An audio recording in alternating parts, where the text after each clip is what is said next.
ஒரு சிறிய கிராமத்தில் அருண் என்ற ஏழை சிறுவன் இருந்தான்.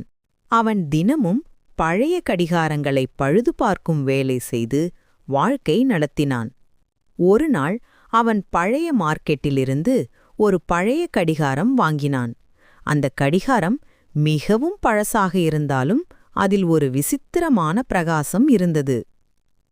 அவன் அதை வீட்டுக்கு கொண்டு வந்து சுத்தம் செய்யும்போது திடீரென்று அந்த கடிகாரம் ஒலிவிட்டது. அதன் உள்ளிருந்து ஒரு மந்திரக் குரல் கேட்கப்பட்டது. அருண், நீ என்னை உயிர்ப்பித்தாய்.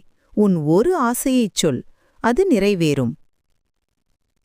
அருண் ஆச்சரியப்பட்டான். அவன் மெதுவாகச் சொன்னான், எனக்கு ஒரு ஆசைதான் வேண்டும்.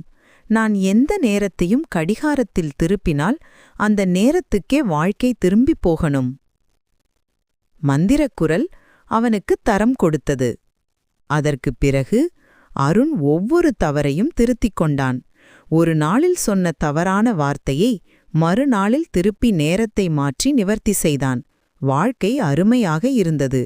ஆனால் ஒரு இரவில் அவன் ஒரு கனவு கண்டான். அவன் கிராமம் முழுக்க வெள்ளத்தில் மூழ்கியது. அவன் விழித்ததும் அதே விஷயம் நடந்தது. மழை, வெள்ளம், அழிவு. அவன் உடனே மந்திர கடிகாரத்தை பிடித்து நேரத்தை மாற்ற முயன்றான்.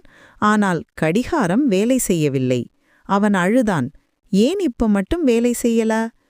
அந்த கடிகாரம் மீண்டும் ஒலிவிட்டது. அருண், சில விஷயங்களை மாற்ற முடியாது, அவற்றிலிருந்து கற்றுக்கொள்ள வேண்டும். அந்த நாள் முதல் அருண் தன் நேரத்தை மதித்து வாழக் கற்றுக்கொண்டான். மோரல்: சில தவறுகளை நேரம் திருத்தும், ஆனால் சிலவற்றை நாம் தான் திருத்தணும்.